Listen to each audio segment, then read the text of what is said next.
En ce moment précis, alors que le sujet de la nationalité congolaise est porté en vedette, 48 sénateurs de la République démocratique du Congo ont encore la nationalité belge, telle que révélée par le Moniteur belge. Près de la moitié des membres d'une des plus grandes et vénérables institutions du pays ont donc une autre nationalité que la nationalité congolaise. Quelques noms défilent ici.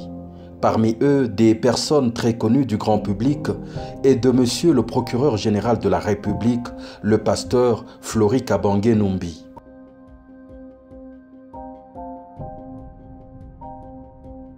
Au même moment, des investigations menées au sein même du même Moniteur belge nous dévoilent que monsieur Lambert Matoukou, déjà ministre sous Badibanga et actuellement ministre de l'Emploi, du Travail et de la Prévoyance sociale, est un citoyen belge depuis le 10 novembre 2010. Vous vérifiez cette affirmation à la page 53 840 du Moniteur belge du 15 décembre 2005. Il est membre du parti politique PALU. Depuis le 12 octobre 2001, Madame Rwaka Bouba, vice-ministre au gouvernement Matata Mponyo, Badibanga et actuellement vice-ministre du budget, est une citoyenne belge. Monsieur Willy Michiki, vice-ministre de l'énergie sous Badibanga, est jusqu'à ce jour citoyen belge, nationalité qu'il a acquise depuis le 2 août 2002, comme le révèle noir sur blanc le Moniteur belge du 13 septembre 2002 en sa page 40 592.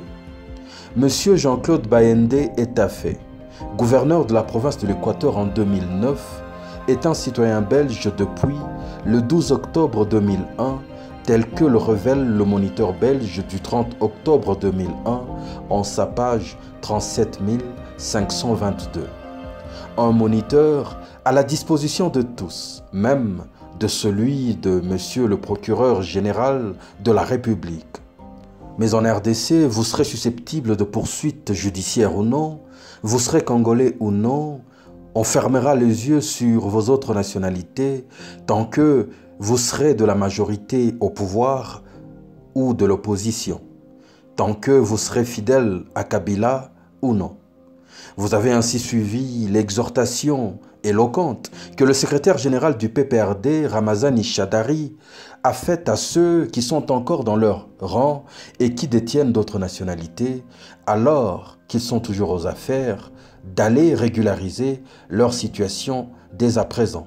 Autre mesure de décrispation qui vous est demandée, la fin des poursuites judiciaires contre les hommes politiques, et notamment contre le candidat Moïse Katumbi. Ne faut-il pas en effet abandonner un certain nombre de poursuites contre ce candidat à la présidentielle? Concernant l'homme que vous venez de citer, il y a des choses graves que nous venons d'apprendre. Moi, je peux laisser tout ce qu'on a raconté, les poursuites et tout ça, il avait ceci, les bandes de malfaiteurs, des criminels, tout ça. Mais ce qu'on vient d'apprendre, c'est gravissime. Quelqu'un qui a dirigé une province pendant plusieurs années avec la nationalité italienne depuis l'an 2000. Mais c'est inconcevable. Comment il pourra encore se présenter? Non, ça ne passera pas. Donc en fait, pour vous, les autres infractions pour lesquelles il est poursuivi ou condamné, ce n'est pas très important et cette affaire de spoliation immobilière... On peut discuter de cela. Moi, je suis souple. On peut discuter, on peut vérifier tout ça. Mais il a la nationalité italienne depuis 2000. Il est définitivement bloqué. Simplement, l'avant-dernier Premier ministre de votre pays, Sami Badibanga, il avait la nationalité belge. Même chose, c'est la même chose. Bon, est-ce qu'il a repris les démarches pour devenir congolais? Il y a la procédure. Je l'ai dit, moi, dans un meeting populaire, à nos camarades du PPRD, qui sont sous ce coup-là de 2 ou 3 nationalités. Je dis, il est temps qu'ils commencent à suivre la procédure pour régulariser leur situation. Sinon, ils ne seront pas alignés comme candidats députés ou candidats ceci et cela. Ici, on ne leur envoie pas le procureur général de la République. Et depuis, Tambwe Mwamba, en sa qualité de ministre de la Justice, octroie donc des arrêtés de recouvrement de la nationalité congolaise à ceux qui servent encore leur cause, uniquement, tel qu'il le fit avec Sami Badibanga d'abord et Tarsis Loseke ensuite. Mais que valent en réalité ces arrêtés pris dans la précipitation alors que les précités et d'autres encore n'ont en réalité jamais renoncé à leur nationalité belge? Le Moniteur le prouve. Jusqu'à ce jour, ils sont encore citoyens belges. car selon l'article 22 du Code de la nationalité belge, pour renoncer à cette dernière, il devrait en faire déclaration en personne et devant l'officier de l'état civil de la résidence principale qui l'inscrirait par la suite alors au registre. Elle ne s'efface pas automatiquement. On comprend donc que le ministre de la Justice émet des faux et devrait donc, dans un état sérieux, en être poursuivi. Mais comme nous l'avions dit, que vous soyez du pouvoir ou de l'opposition, c'est une constitution différente qui s'appliquera à vous.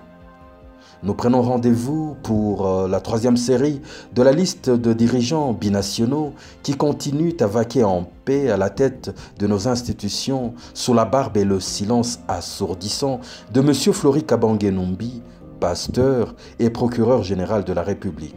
À très bientôt.